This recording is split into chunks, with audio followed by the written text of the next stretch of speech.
Hi there, and welcome to another edition of Israel Explained. Will Ben-Gvir and Smotrich destroy the hostage deal edition? So, as many of you have probably heard, there were some problems between Israel and Hamas over the identity of some of the prisoners and maps and other things, but they were solved relatively easily. The reason for that being that Hamas and Israel have signed this ceasefire deal. But there's been a problem that's been a lot more difficult for Netanyahu to solve, and that is the problem Smotrich and Ben-Gvir. At first, Netanyahu thought that this was a problem that he'd solved because he had brought Gideon Sa'ar into the government. He'd taken Almog Cohen out of Ben-Gvir's party. He'd taken Idan Roll away from Yair Lapid and thought that that way he was protected if Ben-Gvir left, and he could convince Smotrich, who wants the government to continue to exist, to remain in the government. But the amount of pressure that the extreme right has put on his government to leave from the rank and file in those two parties, some members of the Likud, from members of the media like Channel 14, etc., has blindsided everyone. So there's been some developments. Both Ben-Gvir and Smotrich have made their views more extreme than they were before, if that's possible. Ben-Gvir gave a press conference today. In that press conference, he said that he is leaving the government if it goes on with the ceasefire deal at all, in with the first phase. Now, Netanyahu had sort of expected that, so he's not too concerned about that, but Smotrich has made two new demands. One demand is absolute certainty that Israel will renew the conflict after the first phase, which means essentially that he's expecting the government to violate the ceasefire, since the second part is guaranteed in the ceasefire.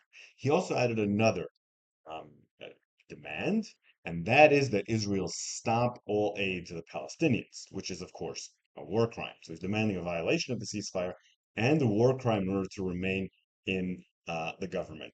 Meanwhile, diaspora minister from the Likud, Amichai Shikli, who's particularly hardline right wing, has also said that he would resign if the deal goes through. So Netanyahu's not particularly worried about Shikli, not particularly worried about Ben-Gvir. He's very worried about Smotrich. He's been talking to Smotrich several times a day. Far more effort into that he's been putting into the deal with Hamas recently, and that's led to a delay. Today, the government was supposed to approve the ceasefire. They did not. They're not going to approve it tomorrow either. It looks like they're going to try to approve it on Saturday night. Now they have the numbers, but they don't want Smotrich to leave the government over this debate. So he's trying to iron out all these issues. Biden officials are now concerned that this delay will cause a collapse of the deal. The government will not approve the deal until Saturday night, it appears. They don't want the hostages released until Monday. Sunday was supposed to be the first day, but now it will be Monday. Monday is not coincidentally also the inauguration of Donald Trump. So they're trying to get those sort of victory pictures for Trump on his inauguration day as a way to try to get more favors out of him to try to stabilize the coalition. And that's what we will see. The Biden officials are livid at this for two reasons. One, they see it as a political betrayal, that they're giving all the credit to Trump, but also they believe this could cause the entire deal to collapse. It won't cause the whole deal to collapse, most likely, but by changing this from Sunday to Monday, they're giving Hamas a pretext to try to change things too. This is why you usually don't try to change things at the last minute, because they'll very often say, sure, you want to change that? I want to change something much more consequential. And that is the concern here. Meanwhile, Netanyahu has been the only government involved not to embrace the deal. The Qataris have, Hamas has, Egypt has, and the United States has. Netanyahu has not. Instead, he has been briefing under his assumed pseudonym of diplomatic source, talking about all the problems with the deal, explaining that Israel will violate the deal by stopping it for the second stage, and that Israel is not planning to leave the Philadelphia corridor at all, which later was deleted. That statement was deleted. The families of the hostages, some of them have called this psychological terror against them, which is understandable. They feel like their own government is undermining the deal and are incredibly upset. Now, The Smotrich and Ben-Gvir threat to leave isn't necessarily a death blow to the government for two reasons. Reason number one, Smotrich and Ben-Gvir have said that they're not going to vote against the government. They're not going to vote in no confidence votes against the government and will continue to support the government in other votes. Smotrich being much more reliable in that regard than Ben-Gvir. They both said that they could rejoin the government later. Smotrich, um, it's not clear when or why, but Ben-Gvir if the fighting renewed after the first phase, they would return. Even if they lost those votes completely, the opposition has said that they will support the government until the deal is over. So Lapid, Gantz, Mansour, those fellows have said that they will support the government and allow it to survive until the end of the hostage deal. So he does have time to play for until the end of the hostage deal. And that's why this threat for the existence of the government is not immediate. Netanyahu has some time to play with this. Now, as I said, Netanyahu's not taking Ben-Gvir seriously. Ben-Gvir has caused dramas over so many things, including many things that have nothing to do with the deal, that Netanyahu has kind of written him off as a troublemaker. But Smotrich is ideologically committed to the government and is ideologically against the hostage deal for his own reasons that have to do with national security. So he's focused on him. Uh, but in order to keep him, it looks like Netanyahu will have to violate the agreement and end aid, which is a violation of international law.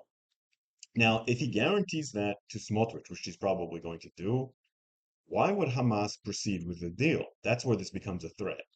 Hamas has to make their own calculations. Do they think that Netanyahu is bluffing and will not stop the deal in the middle? Do they trust the guarantees of Qatar, Egypt, and the United States enough to stop Netanyahu from doing that?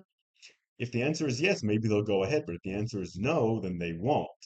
And I'm not sure why they would take that risk of releasing a bunch of hostages just to have the deal collapse after they've released some of the most high value hostages.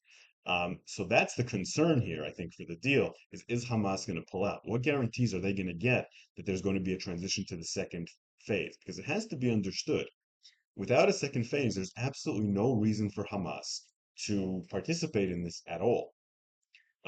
They have no reason to give back a bunch of hostages when Israel's not going to withdraw fully from the Gaza Strip. They even said they're not going to withdraw from the Philadelphia corridor in the first step. So why would they do that? Netanyahu is trapped right now. He's promised Trump one thing, the hostage families another.